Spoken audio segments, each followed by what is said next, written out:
السلام عليكم، ازيكم عاملين ايه؟ ان شاء الله هنعمل مع بعض ناجتس، ما شاء الله حاجه كده تحفه. مقاديره سهله وبسيطه جدا وهيطلع معاكي ممتاز. الخلطه بتاعته بسيطه وهتكون موجوده ان شاء الله عندك، وهتعملي من نص فرخه او بصدر فرخه واحد اكتر من 21 قطعه من الناجتس. طعمه ما شاء الله احسن من الجاهز 100 مره، واحسن من بتاع المحلات.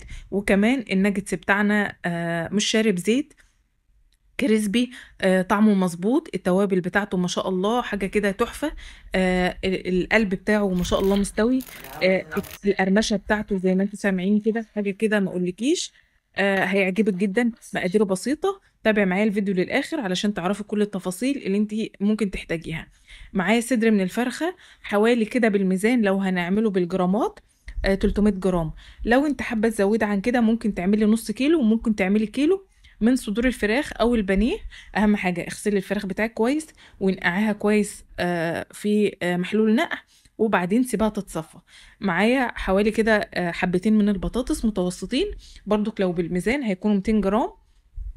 سلقتهم بدون ملح وبدون زيت وبدون اي حاجه. اغسليهم كويس وقطعيهم، وابدأي ان انت تسلقيهم، وبعدين قشريهم وهرسيهم كده بالهراسه بتاعه البطاطس. حاجه بسيطه جدا، او بالشوكه، واركنيهم على جنب لحد ما يبردوا. ما ينفعش ان انت تشتغلي فيهم وهم سخنين قوي، علشان السخونيه ممكن تخلي الفراخ معاكي تستوي، لان احنا هنفرم الاتنين مع بعض. تمام كده. هبدأ ان انا ادي للفراخ بتاعتي فرمه، انعم مثلا الفراخ بتاعتي. وممكن ان انت تستخدمي مثلا المطحنه بتاعه الخلاط وتفرمي معاكي الفراخ. بلاش لو ما عندكيش كبه بلاش ان انت تستخدمي الكبه. وممكن بالسكينه هتبداي تنزلي عليهم، او بالقطاعه بتاعه الملوخيه تبداي ان انت تقطعي الفراخ، وهتتقطع معاكي زي الفل. تمام كده. اديتهم الفرمه الناعمه دي. هبدا ان انا زي ما انتم شايفين كده، هبدا ان انا بقى انزل بالبطاطس بتاعتي علشان اخلي التجانس بتاعهم واحد، تبقى الفراخ والبطاطس الاتنين متجانسين مع بعض. وزي ما قلت لك انا ما هرستش البطاطس قوي، علشان تتفرم قوي او تتهرس قوي قوي مع الفراخ، والاتنين يكونوا عجينة واحدة او شكل واحد. تمام كده. وزي ما قلت لك لو حابة تزودي المكونات او تضعفيها تمام، هتطلع معاكي عدد قطع اكتر من الناجتس. فرمتهم الاتنين بقوا تجانس واحد زي ما انتم شايفين، وبقوا عجينة واحدة. ممكن في المرحلة دي تستغنى عن الكبة وتبدأي تعجنيهم على ايدك بالتوابل اللي احنا هنستخدمها. احط معلقة كبيرة من الفيجيتار، فيجيتار حر فيجيتار بارد اي نوع، ومعلقة كبيرة من البقسماط. معايا معلقة كبيرة من الملح، ومعلقة كبيرة من الفلفل الاسود، وباقي التوابل نص معلقة. نص معلقة بهارات فراخ، بهارات لحمة، حاجة بسيطة من الجنزبيل، توم باودر وبصل باودر، وحاجة بسيطة من البابريكا، وحاجة بسيطة من الشطة، ودي اختياري. احط معلقة من البيكنج باودر، ومعلقة كبيرة من النشا، ومعلقة كبيرة من الدقيق. معايا بقى توابل من التوابل البرجر، ممكن تشتريها من عند العطار، او ممكن تشتريها اللي هي الاكياس الجاهزة، اللي هي بتاع كينوت، او اللي هي بلاش نقول اسماء، يعني اي نوع انت ممكن تستخدميه. وهبدا ان انا اديهم ضربه برضك في الكبه، وزي ما قلت لك ممكن تستغني عن المرحله دي وتعجنهم بايدك. معايا صينيه مقاس 40 في 30. هبدا ان انا كده ادي للصينيه مسحه من الزيت. معايا كيس تلاجة، الاكياس دي موجوده عند اي حد بتاع مستلزمات حلويات، او بتاع الفوم او الاكياس. هتفتحيه اتنين وتبداي تحطيه في الصينيه، وتبداي تنزلي الخليط بتاعك، او العجينه اللي احنا عملناها عجينه الفراخ. وهبدأ ان انا افردها في الصينية. ممكن تفردها بايدك، هتبلي ايدك لو حسيت ان هي بتلزق او في الاسباتيولا او في المعلقة. ممكن تبلي ايدك مسحة من المية، وتبدأي ان انت تفرديها. وممكن زي ما انا بشتغل كده، تبدأي تجيبي كيس تلاجة بعد ما تفرديها بالاسباتيولا. تجيبي كيس تلاجة وتبدأي ان انت تحطي كده، وبالنشابة بتاعتك او بالفرادة بتاعتك تبدأي تفرديها. وده افضل حاجة علشان تديكي السمك واحد، وتديكي الحجم واحد، وكمان هتكبس معاكي الناجتس كويس قوي وتطلعه مظبوط جدا. هبدأ كده بالسباتوله بتاعتي اكبس الاطراف واسويها، علشان حجم القطع يكون واحد، ويكون الشكل بتاعها متساوي. الخطوات سهلة وبسيطة جدا، وما شاء الله الكمية دي طلعت معايا 21 قطعة من الناجتس. ينفعوا معاكي ان انت تعملوهم سندوتشات للعشاء، وينفعوا معاكي ان انت تاخديهم معاكي في المصايف، وينفع ان انت تحمري معاهم او جنبهم شوية بطاطس مع شوية كاتشب مع شوية مايونيز، وتعملي أحلى سندوتشات تيك أواي. سهله وبسيطه جدا، وكمان موفره عن ان انت تشتريها من بره وانت مش عارفه هي معموله ازاي، او الزيت اللي مقليه فيه او اللي محطوط معاها شكله ايه. احنا ممكن نشتري الكيس بتاع الناجتس، او ممكن نروح في المطاعم القطعه او القطعتين او الثلاثه ممكن يعدوا ال50 جنيه وال60 جنيه. هبدأ كده بالاسباتيولا او بالسكينه، قطعيها والحجم اللي انت حابه تقطعيه. ممكن تعمليها طويله مستطيله زي ما انا عاملاها كده، وممكن تعمليها مكعبات زي مكعبات مربعة مثلا زي مكعبات التلج. الحاجات دي ترجع ليكي. وممكن بمكبس البرجر وتعمليها برجر مدور، هتبقى معاكي كويسة. ولو ما عندكيش المكبس ممكن بغطا برطمان او اي حاجة تحط فيه كيس تلاجة، وتبدأي ان انتي تشكليها مدورة مربعة، الحجم اللي انت حابة تعمليه. وممكن تعمليها على ايدك لو انت مش حابة تعملي الاشكال دي. دخلتها الفريزر ليلة كاملة، وبالسكينة هبدأ اعيد على التقطعات اللي انا عملتها علشان اجي اطلعها من الصينيه، اطلعها بسهوله. لازم اسيبها معايا في الفريزر ليله كامله علشان تتجمد وتاخد الحجم اللي هي عايزاه.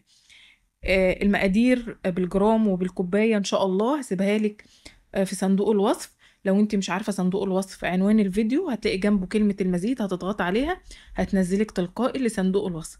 القطعه ما شاء الله طالعه معايا مظبوطه، الحجم كده كويس قوي.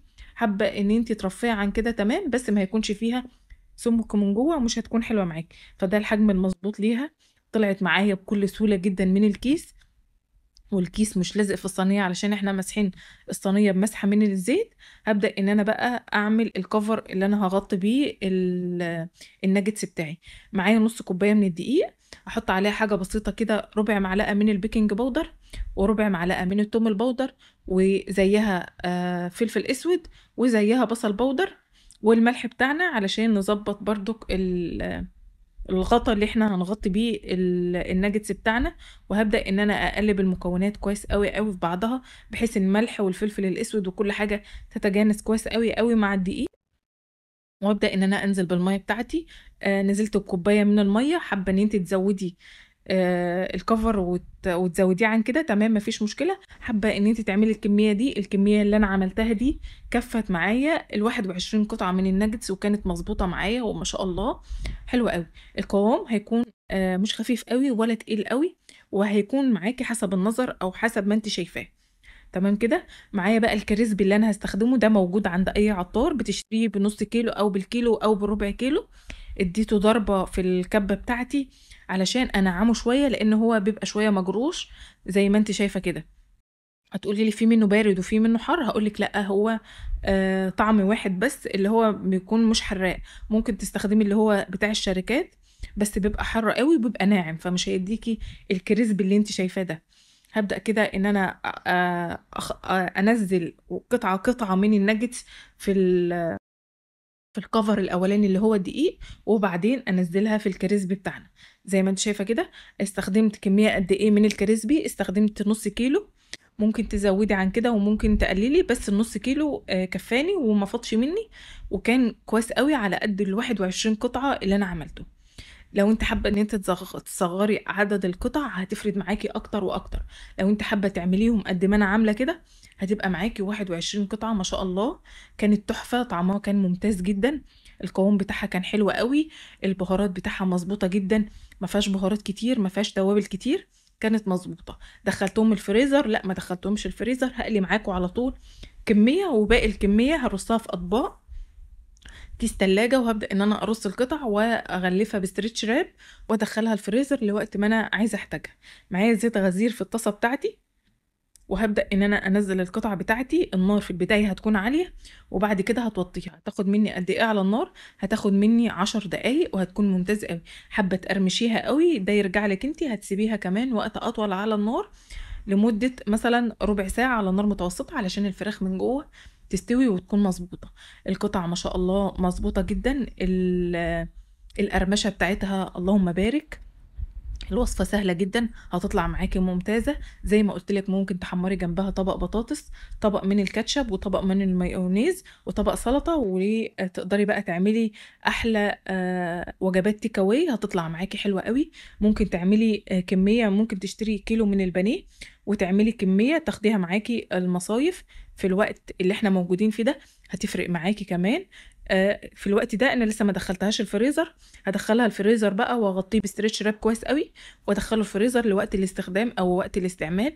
الناجتس بتاعنا مش شارب زيت، التوابل بتاعته زي ما قلت لكم مظبوطه. واسيب لكم ان شاء الله المقادير في صندوق الوصف. كده الفيديو بتاعنا هيكون انتهى. لو انت اول مره تشوفيني وتتابعيني، لايك للفيديو بتاع النهارده، وكمان اشتراك في القناه. هتنزلي عند كلمه اشتراك وتفعلي تضغطي على كلمه اشتراك، وتفعلي زر الجرس، وتضغطي على كلمه الكل، علشان كل وصفه بنزلها ينزلك اشعار بيها، وتكوني متابعاني اول باول. وكمان ما تنسيش اللايك، لان اللايك هو اللي بيرفع لي الفيديوهات.